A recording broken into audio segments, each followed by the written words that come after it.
Okay, तो last class में हमने बात शुरू की थी सर्किट्स के बारे में। हमने कुछ कुछ सर्किट्स देखे थे और हमने देखा था कि इनको सॉल्व करने का तरीका क्या होगा, इनमें कैसे हम करंट फाइंड कर पाएंगे। और हमने देखा कि सर्किट को सॉल्व करने का जो सबसे आसान तरीका है वो क्या है, नामकरण। आप किसी एक पॉइंट पे पूरे सर्किट में जीरो लिखेंगे। नामकरण मतलब पोटेंशियल को नाम देना, पोटेंशियल देना। तो जीरो पोटेंशियल पूरे सर्किट में किसी एक जगह मान सकते हैं। उसके बाद बैटरी के करस्पॉन्डिंग आप हर पॉइंट का पोटेंशियल लिखेंगे। हमारा टारगेट क्या होगा कि हर रेजिस्टेंस के अक्रॉस दोनों पॉइंट्स पे अपन पोटेंशियल लिख सकें। जैसे लास्ट एग्जांपल हमने ये किया था, इसमें हमने देखा कि हम जीरो यहां मान सकते हैं, इन सारे पॉइंट्स पे जीरो हो गया। फिर ऐसी ब्रांच सेलेक्ट करनी है जिसमें सिर्फ एक बैटरी मिले। तो यहां में एक बैटरी मिली, इसमें कोई रेजिस्टेंस नहीं है, तो हमने यहाँ जीरो लिखा था तो यहाँ 10 लिख दिया, करस्पॉन्डिंगली यहाँ भी 10 हो गया। अब हम बैटरी के करस्पॉन्डिंग हर जगह पे पोटेंशियल लिख पाएंगे। यहाँ जीरो था तो यहाँ 2 लिखा, यहाँ 10, यहाँ 10, यहाँ आया इस तरीके से, यहाँ भी आया इस तरीके से। हर रेजिस्टेंस के अक्रॉस जब आपको पोटेंशियल मिल गया, अब आप टोटल करंट यहाँ पे बता पाएंगे। ये हमारा इसमें टारगेट रहता था। तो एक क्वेश्चन और ऐसा करते हैं ताकि आपको जल्दी से रिवीजन हो जाए, उसके बाद अपन थोड़ा सा क्वेश्चन में चेंज करेंगे। ओके, तो क्वेश्चन मैं डायग्राम आपके सामने बना रहा हूँ, आप लोग साथ में बना देंगे और इसको सॉल्व करने की कोशिश करेंगे।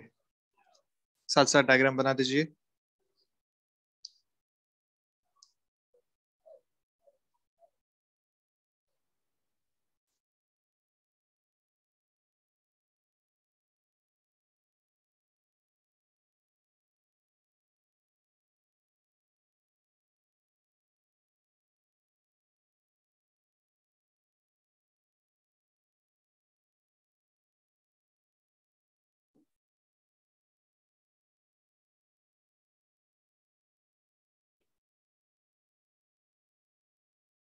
इस तरीके का एक डायग्राम है। यहाँ पे 2 वोल्ट्स है, यहाँ पे ये 2 ओम्स है, ये 10 वोल्ट्स है, ये 2 वोल्ट्स है, this is 4 volts, 6 ohms, sorry 2 ohms, and this is again 2 ohms. Resistance सारे 2 ओम्स के हैं और बैटरी आपको दिखा रखी है 2 volts, 10 volts, 2 volts and 4 volts. अब इसमें आप मुझे बताएंगे सबसे पहले जीरो कहाँ माने। 10 वोल्ट पे बेस पे जीरो मान लेते हैं, बेस वाले सारे पॉइंट्स जीरो मान लेते हैं, ये सब पॉइंट जीरो हो गए एक साथ। अब अपन चलते हैं, ठीक है। तो यहाँ कितना लिखूं, इस पॉइंट पे कितना लिखूंगा? 10 सर। इस पॉइंट पे कितना आ जाएगा? 10। क्या ये सही है, क्या ये गलत है? इस पॉइंट पे 10 आएगा या -10 आएगा? -10। -10 आएगा। इस पॉइंट पे आएगा -10। माइनस क्यों? क्योंकि आप हायर से लोअर की तरफ जा रहे हैं। जीरो यहाँ पे है, जीरो इज हायर, तो लोअर शुड बी -10। ये -10 आ गया, ठीक है, कोई बात नहीं।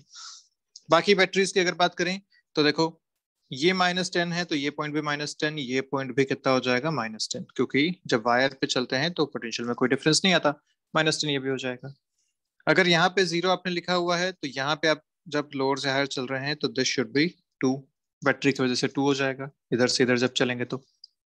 सिमिलरली यहाँ जीरो से ये पॉइंट भी हो जाएगा 2। और अब अगर यहाँ देखें तो दिस इज -10 और यहाँ 4 का डिफरेंस आना चाहिए, and this -10 is higher potential. This -10 is higher potential, देखिए इधर से कनेक्टेड है हायर पोटेंशियल। और उससे भी कम करना है, अगर उससे भी कम करना है तो यहाँ आएगा -14। इस पॉइंट का पोटेंशियल कितना आएगा? -14। ये बात फिर से देख लो, higher potential lower potential, higher पे है -10 तो लोअर पे उससे भी कम होना चाहिए। और जब नेगेटिव में चलते हैं तो -14 इज लेस देन -10, तो इसलिए यहाँ कितना आएगा? -14। अब आप देख लीजिए सबके अक्रॉस आपको, हर रेजिस्टेंस के अक्रॉस आपको पोटेंशियल डिफरेंस मिल चुके हैं। अब अपन करंट बता सकते हैं, तो करंट यहाँ बताएंगे तो आएगी इस डायरेक्शन में, 2 इज हायर देन -10, करंट उस डायरेक्शन में आएगी, कितनी आएगी? तो 2 minus of -10 by resistance is 2, तो आंसर आएगा ऐसे 6 एम्पियर्स। ये इसमें करंट आएगी ऊपर की तरफ। सिमिलरली यहाँ अगर देखें इस वाले से रेजिस्टेंस में, तो इधर 2 है, इधर -10 है, again 2 is more than -10, current जाएगी ऐसे 2 से -10 की तरफ। करंट यहाँ भी कितनी आएगी, 6 एम्पियर्स। सेम जो वहां डिफरेंस था वो यहाँ भी है 6 एम्पियर्स। और अगर यहाँ पे देखें इस रेजिस्टेंस में, तो इस रेजिस्टेंस में इधर है 0 और यहाँ पे है -14। 0 इज हायर देन -14, तो हम बोल सकते हैं करंट जाएगी इस डायरेक्शन में। और कितनी जाएगी करंट, यहाँ से जाएगी आपके पास 0 माइनस ऑफ -14/2। आंसर आएगा 7 एम्पियर्स। तो सारी करंट्स आपको मिल चुकी हैं। इधर जा रही है 7 एम्पियर्स, यहाँ जा रही है 6 एम्पियर्स, यहाँ भी जा रही है 6 एम्पियर्स। और ये सब कैसे आएंगी, तो यहाँ से ये ऐसे आ रही है, यहाँ से भी ऐसे आ रही है और यहाँ से भी ऐसे आ रही है, और तीनों मिलके फिर फाइनली जाएंगी इधर। ये आपका टोटल सर्किट हो जाएगा। तो इधर टोटल करंट कितनी चली जाएगी ये भी अपने को समझ में आ गया। इधर जाएगी 6 + 6 + 7। This is the total current going in this direction which is 19 amperes. ये आपको सारी चीजें आ गई। ये कहाँ से आया 19 एम्पियर्स, ये आपको मिलेगा फाइनली करंट लॉ से। हमने बोला था कि एक पॉइंट पे जो टोटल करंट आती है, जितनी आ रही है उतनी जानी भी चाहिए। तो यहाँ पे ये आएगी इस डायरेक्शन में, यहाँ से ये आ रही है इस डायरेक्शन में, और यहाँ से ये आ रही है इस डायरेक्शन में। तो टोटल इतनी यहाँ से जानी भी चाहिए किसी भी जंक्शन पे, ये हिसाब होता है। तो टोटल अपने को मिल गया 19 ampere in this branch. Her branch की करंट अपने को समझ में आ गई। तो ये ऐसे क्वेश्चन है जिसमें आप आसानी से सारे पॉइंट्स लिख पा रहे हैं, कहीं आपको कोई दिक्कत नहीं हुई, कहीं कोई अननोन पॉइंट्स मानने की जरूरत नहीं पड़ी। लेकिन अब अपन करते हैं एक ऐसा क्वेश्चन जिसमें हर एक पॉइंट अपन नहीं लिख पा रहे हैं। देखो क्वेश्चन मैं आपको देता हूँ, साथ साथ बना लो।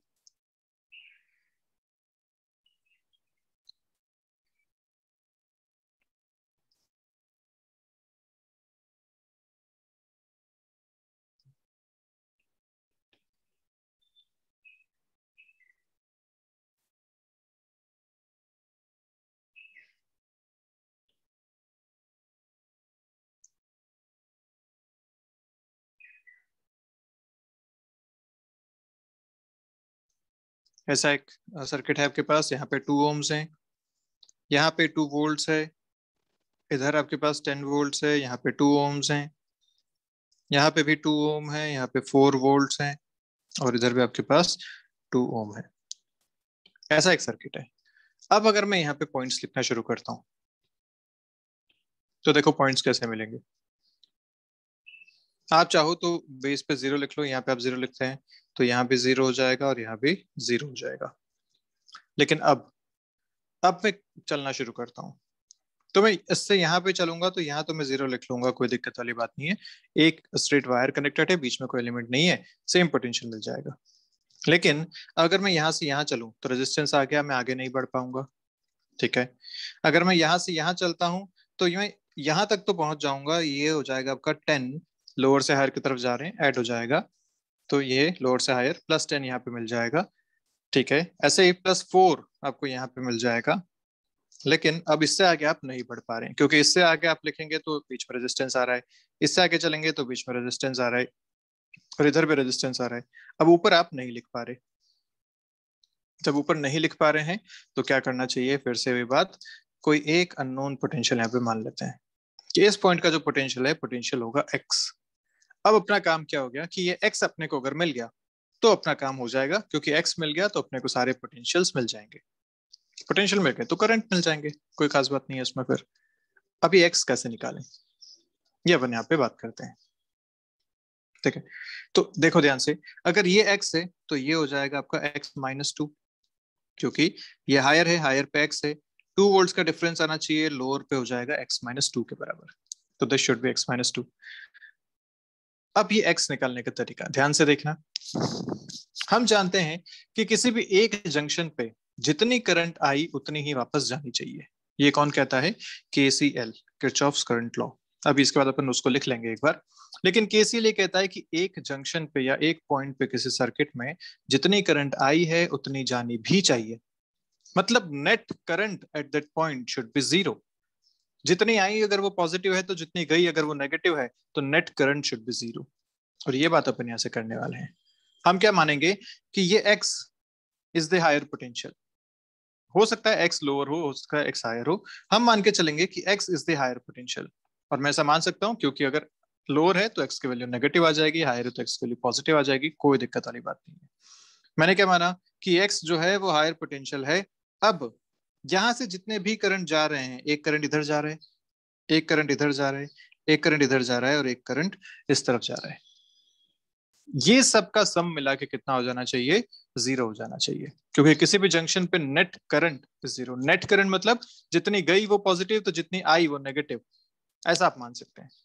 तो नेट करंट शुड बी 0 और हम मान रहे हैं कि सारी करंट यहीं से इस तरफ जा रही है। तो अब अगर अपन देखें कितनी कितनी करंट जाती है, मैं इसको बोलता हूँ I1, this is I2, this is I3 and this is I4।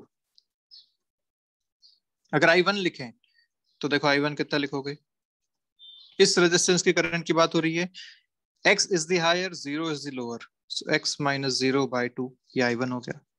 ऐसे I2 लिखोगे, I2 किधर चल रहा है? इस डायरेक्शन में, इस रेजिस्टेंस की बात हो रही है। यहाँ पे x is the higher, 4 is the lower, तो x माइनस 4/2। सिमिलरली I3 जब लिखेंगे, हमेशा x को हायर मान के चलना है, हमेशा x को हायर मान के चलना है, कोई कंफ्यूजन नहीं, x हायर हो नहीं हो सकता है x की वैल्यू 4 से कम आए, लेकिन हम अभी क्या मान के चलेंगे कि x is the higher potential. नहीं आना होगा तो नेगेटिव में आ जाएगा, क्या दिक्कत है अपने पास। ये वैल्यू जो आएगी, मान लीजिए x अगर 4 से कम आया फाइनली, तो ये वैल्यू नेगेटिव आ जाएगी।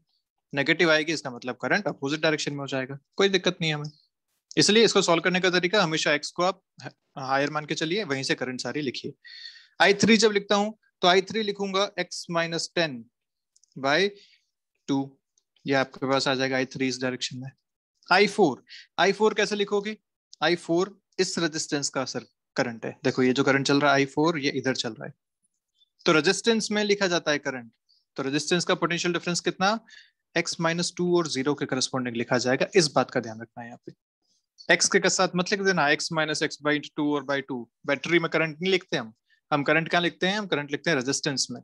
तो रेजिस्टेंस ये रहा और इसके अक्रॉस पोटेंशियल डिफरेंस ये रहा, यही करंट यहाँ से यहाँ तक चल रहा है। इसलिए I4 जब लिखा जाएगा तो I4 लिखा जाएगा x माइनस 2 माइनस 0/2, ये आपका आएगा I4। और यहाँ हम क्या कहते हैं? KCL के corresponding I1 plus I2 plus I3 plus I4 सब मिलके हो जाने चाहिए 0। क्यों 0? ये बात समझ में आई कि जितना करंट आया है उतना जाना भी चाहिए, कहीं चार्ज स्टोरेज नहीं होता है, कहीं करंट का एक्यूमुलेशन नहीं होता है सर्किट में। तो इसको बस कर देते हैं 0, चारों को सम करो, x एक ही वेरिएबल है, यहाँ से x मिल जाएगा। तो लिखते हैं फर्स्ट x/2 माइनस 4/2, सबको अलग अलग लिख लेता हूँ, plus x/2 minus 10/2 plus x/2 minus 2/2 equal to 0। 2 सारे हटाओ, x गिन लो, 1 2 3 4, तो 4x, इनको गिनाओ तो -4 -10 -2 -16, दिस इक्वल टू 0, x आ गया 4, x आ गया 4 वोल्ट्स। अब करंट सारे मिल गए आपको, कहाँ दिक्कत है अब अपने पे। I1 देखो यहाँ से कितना मिल जाएगा, I1 मिलेगा, x की जगह 4 डालना है बेसिकली, तो 4/2, सॉरी x की जगह 4 डालेंगे तो आ जाएगा 2 एम्पियर। I2 देखो ये आ जाएगा 0 एम्पियर। I3 देखो ये आ जाएगा -3 एम्पियर एंड I4 देखो ये आ जाएगा 1 एम्पियर। कोई दिक्कत वाली बात नहीं, सारी वैल्यूज अपने पास आ गई।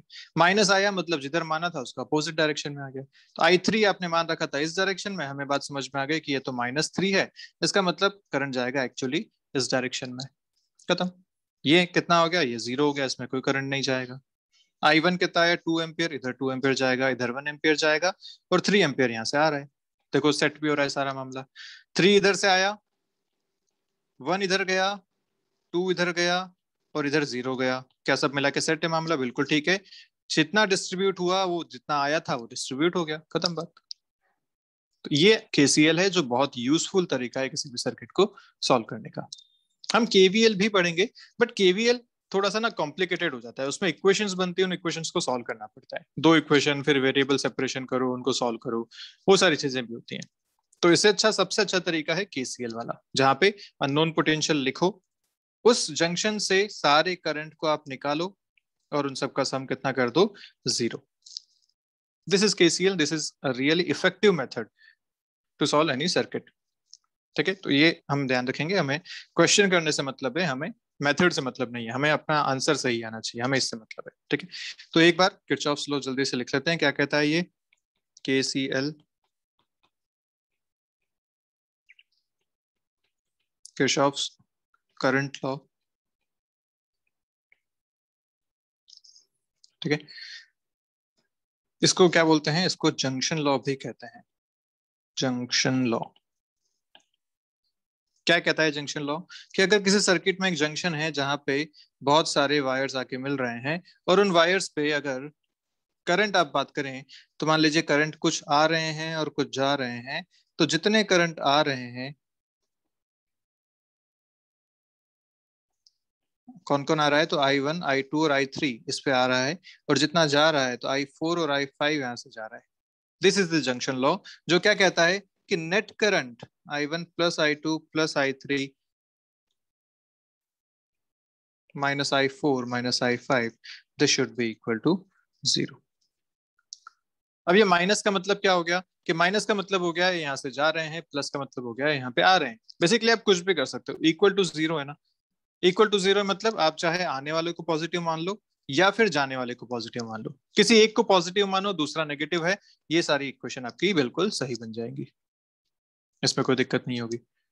इक्वल टू 0 इसलिए आप चाहे इस पूरे को एक माइनस से मल्टीप्लाई भी कर दोगे तब भी रहेगा इक्वल टू 0 ही, इसलिए कोई ऐसे खास बात नहीं है। तो जितना करंट एक जंक्शन पे आता है उतना ही करंट उससे वापस जाता भी है।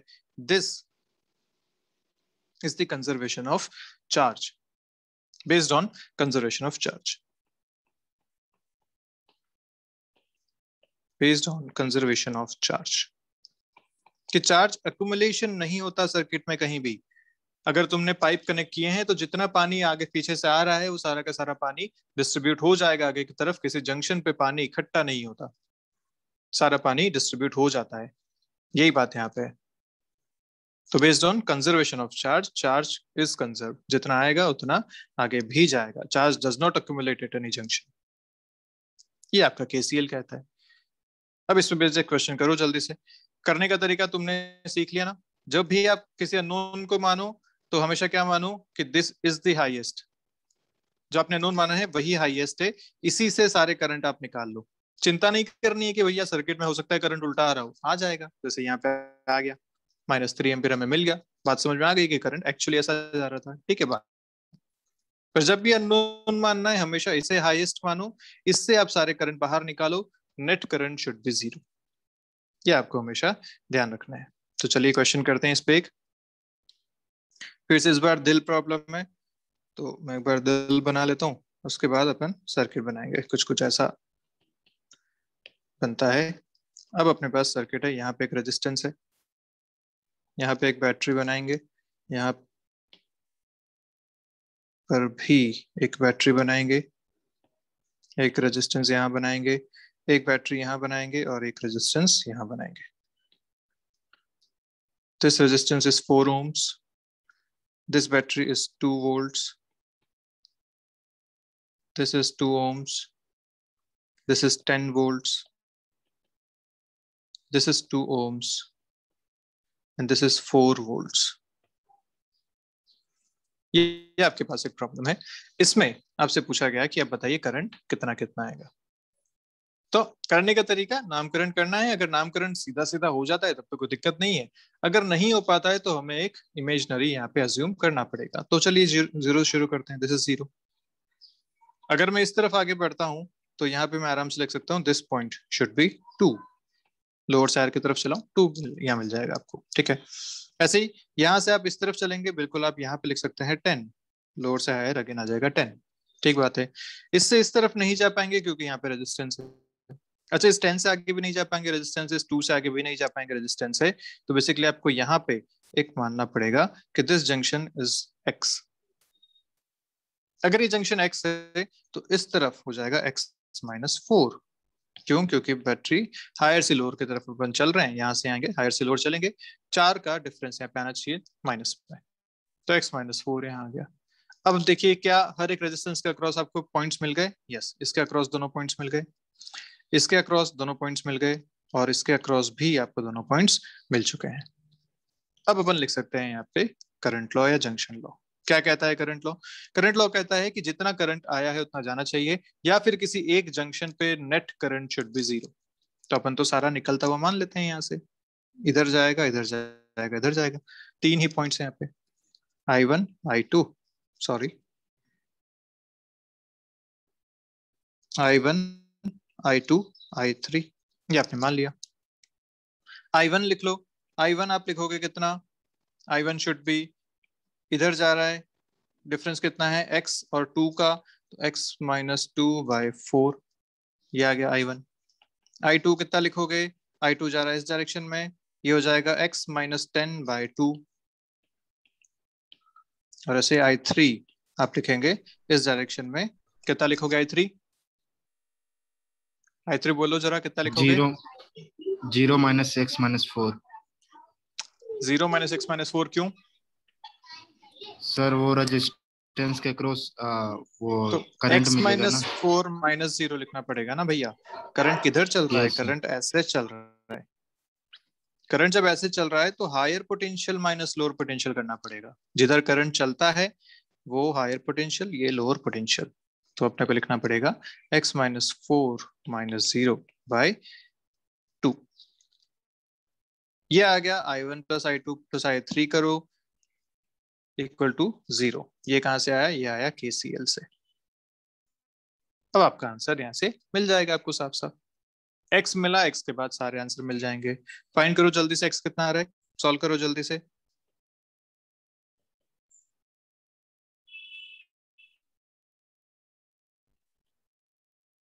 जल्दी से सॉल्व करो, मैं भी कर रहा हूँ, तुम भी करो।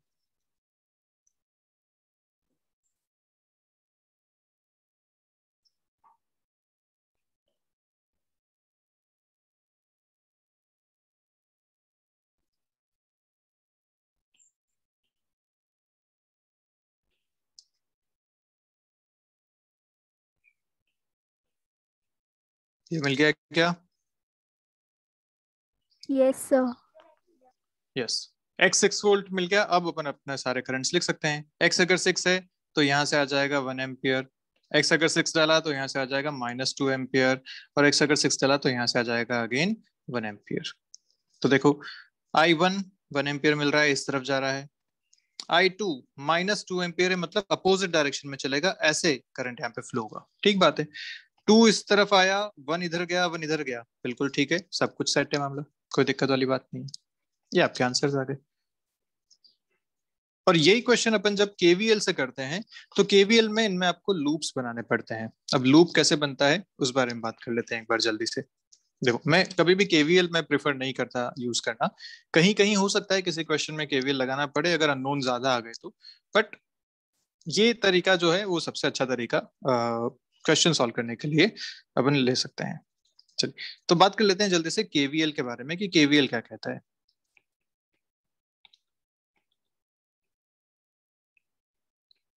Kirchhoff voltage law.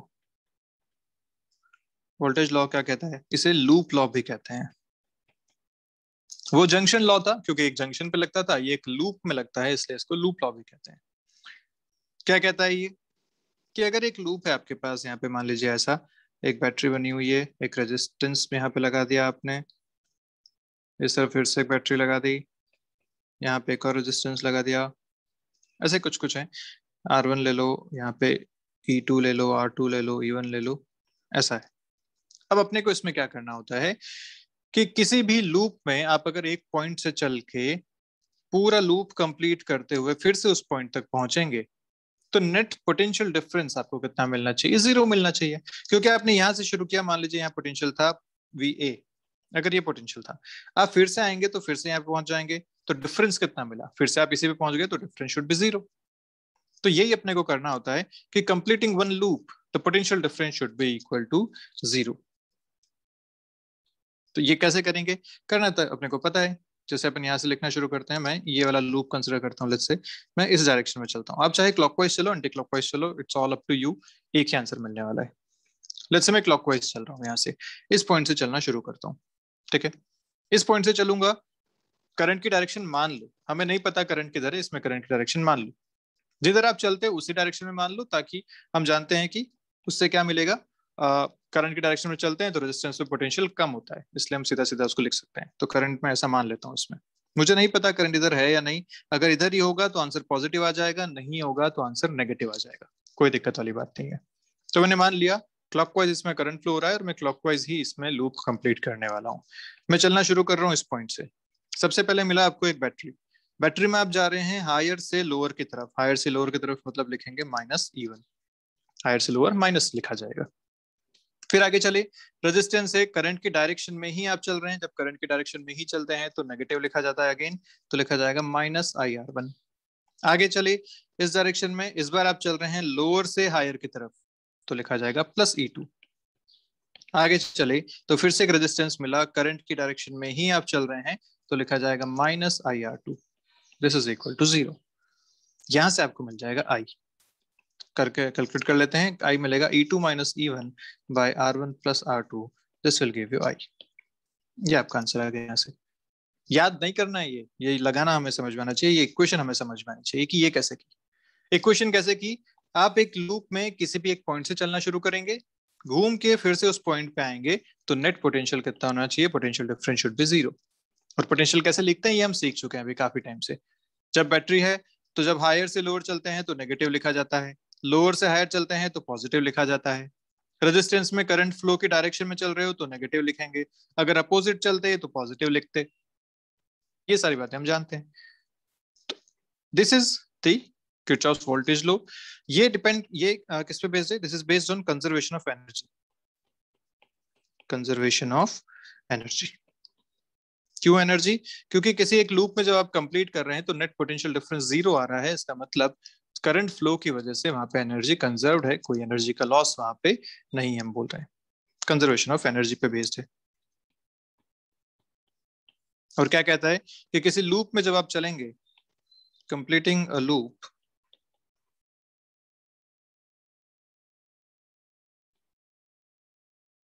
gives net potential difference 0। ये बात अपने को ध्यान रखनी है, ठीक है। नेट पोटेंशियल डिफरेंस कितना मिलेगा आपको, 0। दिस इज वोल्टेज लो। अब इसको किसी क्वेश्चन में यूज करके देखते हैं। क्वेश्चन आपके सामने कुछ ऐसा है, देखो। इसी क्वेश्चन को मैं दोनों तरीके से बताऊंगा आपको, जंक्शन लॉ से भी और वोल्टेज लॉ से भी। आप खुद इसमें जज करना कि आपको कौन सा आसान लगा।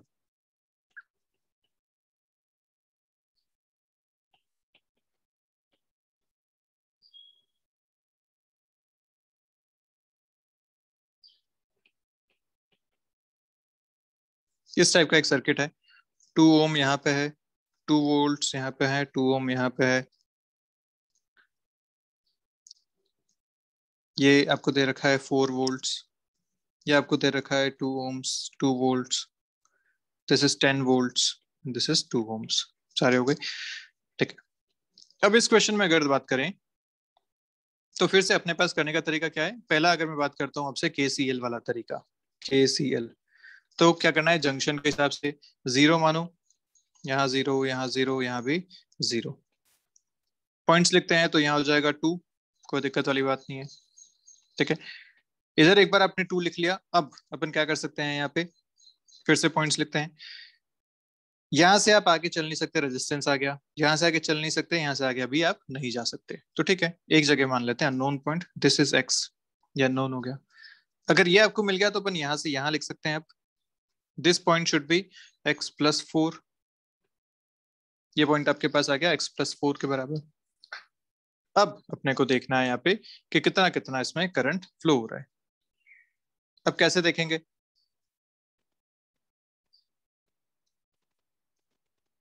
यहाँ पे आप कह रहे हैं कि फिर से एक रेजिस्टेंस आ रहा है, आप आगे बढ़ नहीं पाएंगे यहाँ से। कैसे देखें, हमें इस पॉइंट का पोटेंशियल चाहिए, इस पॉइंट का पोटेंशियल कैसे लिखा जाए। तो याद करो, हमने एक बात पढ़ी थी कि एक ही ब्रांच में जब सर रेजिस्टेंसेस होते हैं तो क्या हम उन्हें सीरीज में बना सकते हैं, बिल्कुल बना सकते हैं। क्या ये दोनों रेजिस्टेंस एक ही ब्रांच में है, बिल्कुल एक ही ब्रांच में है। तो इन दोनों को मिला के मैं 4 वोल्ट यहाँ पे, सॉरी 4 ओम का एक रेजिस्टेंस यहाँ पे लगा सकता हूँ, क्योंकि ये दोनों किस में है, सीरीज में है। जब ये दोनों सीरीज में है तो इन दोनों को मिला के इसे और इसे हटा के एक सिंगल रेजिस्टेंस यहाँ पे रिप्लेस किया जा सकता है, and this single resistance will be 4 ohms। तो यही सर्किट जो आपने यहाँ बना रखा है, ये सर्किट अब कैसा दिख जाएगा आपको? ये सर्किट आपको दिखेगा अब ऐसा, जिसमें आप इसे यहां से हटा दीजिए, इसे भी यहां से हटा दीजिए, और सिर्फ एक रेजिस्टेंस 4 ओम का आप यहाँ पे लगा दीजिए। ये आपका सर्किट बन जाएगा। अब 2 and 2 becomes 4 in the series। अब आपके पास चीजें आसान हो गई। आसान कैसे हो गई? यहाँ 0 था, यहाँ पे आपके पास 2 आ गया। अब आप सारी चीजें लिख सकते हैं। देखिए आसानी से इधर का करंट लिखा जा सकता है, इधर का करंट लिखा जा सकता है, यहाँ का करंट लिखा जा सकता है। यहाँ का कैसे हो जाएगा? यहाँ पे पॉइंट आ जाएगा x-10। हर एक रेजिस्टेंस के अक्रॉस दोनों तरफ अपने को पॉइंट्स मिल चुके हैं। आराम से अपन यहाँ पे करंट लिख के 0 कर सकते हैं। एक करंट आप मान लीजिए इस तरफ जा रहा है, this is I1, this is I2 and this is I3। I1 plus I2 plus I3 should be 0। ये आपका आ जाएगा एक तरीका। दूसरा तरीका है यहाँ पे KVL वाला, जो अपन बात कर रहे थे। KVL कैसे लगाएंगे उसमें बात करते हैं। अब KVL में फिर से आपको क्या करना पड़ेगा? यह है आपके पास, इनमें अपने को पॉइंट्स का कोई मतलब है नहीं, इसमें अपने को लूप बनाना है। तो लूप बनाते हैं इस बार अपन। लूप दो दिख रहे हैं अपने को यहाँ पे, एक ये लूप दिख रहा है, दूसरा ये छोटा वाला लूप दिख रहा है। इन दो लूप्स में अपने को KVL लगाना है। तो मैंने मान लिया कि यहाँ इस डायरेक्शन में करंट चल रही है I1 और यहाँ इस डायरेक्शन में करंट चल रही है I2। दोनों में क्लॉकवाइज करंट मान ली मैंने, I1 और I2। अच्छा सोचो, जो लूप में कॉमन होगा यहाँ पे, इधर करंट कितनी होगी? देखो, इसकी वजह से यहाँ करंट चल रही है I2, तो करंट I2 ऐसे चली, यहाँ पे I2 ऊपर की तरफ I2 चल रही है। और इसी की वजह से अगर देखें यहाँ पे जो I1 आपने बोला है, इसकी वजह से I1 यहाँ पे नीचे की तरफ चल रही है।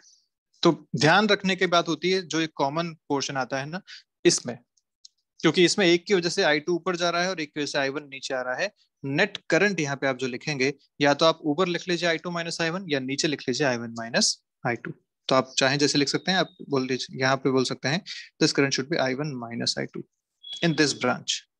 कॉमन ब्रांच में बस ध्यान रखने की जरूरत होती है, बाकी सब जगह हम जानते हैं। यहाँ पे आपने करंट I2 मान रखा है, इधर सब जगह I2 चलेगा।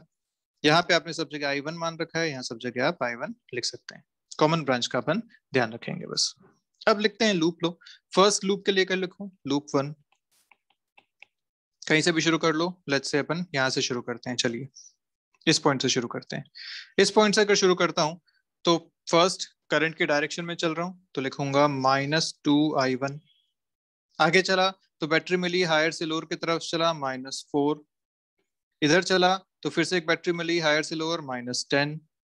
यहाँ पे आया, करंट के डायरेक्शन में ही चल रहा हूँ, रेजिस्टेंस है 2, लेकिन करंट इस बार है I1 माइनस I2। ये ध्यान रखना है। यहाँ पे करंट कितना है इस ब्रांच में? I1 minus I2। करंट के डायरेक्शन में ही चल रहा हूँ इसलिए minus, resistance is 2, current is this. फिर इधर आया, कुछ नहीं है। यहाँ आया, करंट के डायरेक्शन में चल रहा हूँ, तो लिखूंगा -2I1 -2I1। यहाँ पे आया तो आगे फिर से एक बैटरी मिली, लोअर से हायर की तरफ चल रहा हूँ, +2, दिस इज इक्वल टू 0। तो एक इक्वेशन आपको यहां से मिली जिसमें अननोन आ रहे हैं I1 एंड I2, दोनों अननोन इसमें है। दूसरी इक्वेशन आपको मिलेगी दूसरे लूप से, लूप 2। अब आप यहाँ पे इक्वेशन बनाओगे फिर से इस तरीके से। चलो शुरू करते हैं, यहां से बनाना शुरू करते हैं। तो सबसे पहले लिखूंगा -2I2, इस तरफ चल रहा हूँ, रेजिस्टेंस में करंट के डायरेक्शन में चला। इधर आया तो हायर से लोअर -2।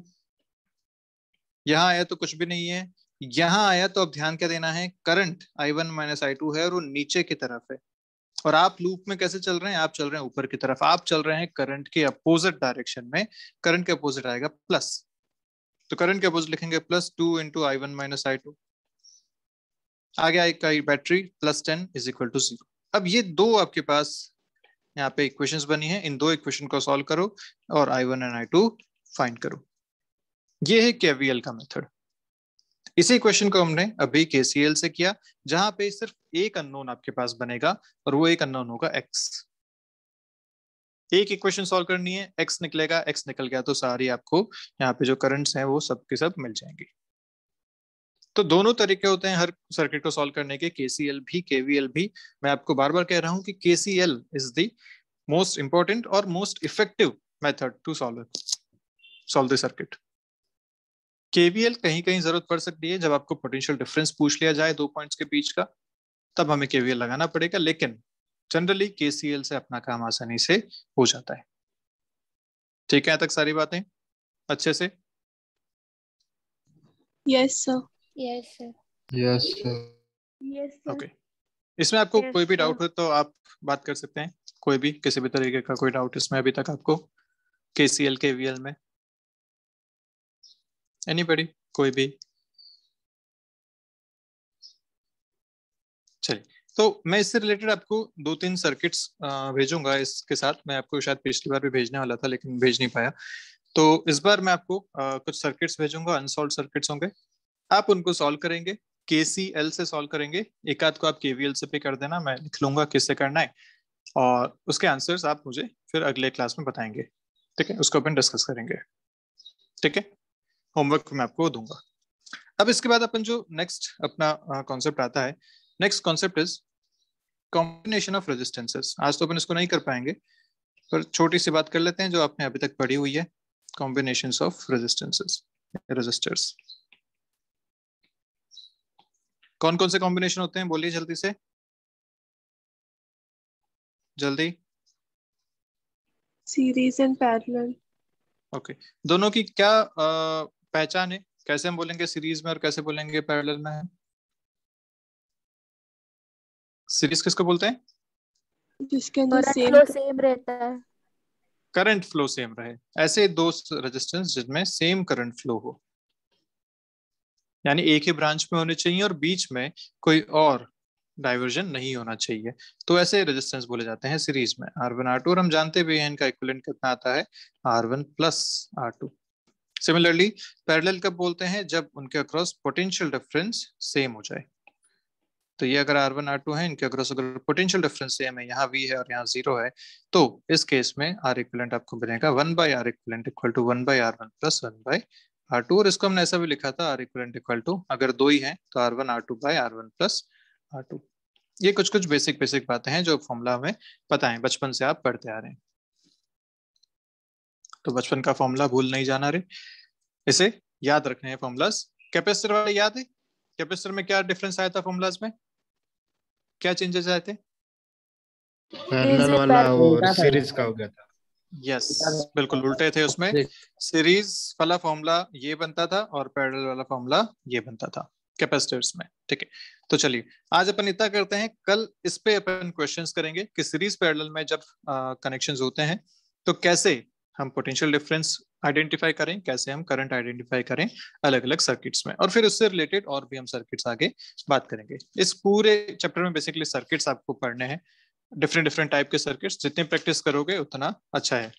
तो कुछ सर्किट्स मैं आपको भेजूंगा, कुछ अपन क्लास में करेंगे। ठीक है, तो चलिए मिलते हैं नेक्स्ट क्लास में, तब तक के लिए बाय बाय, ध्यान रखिए अपना, पढ़ते रहिए। Thank you sir. Yep, bye bye.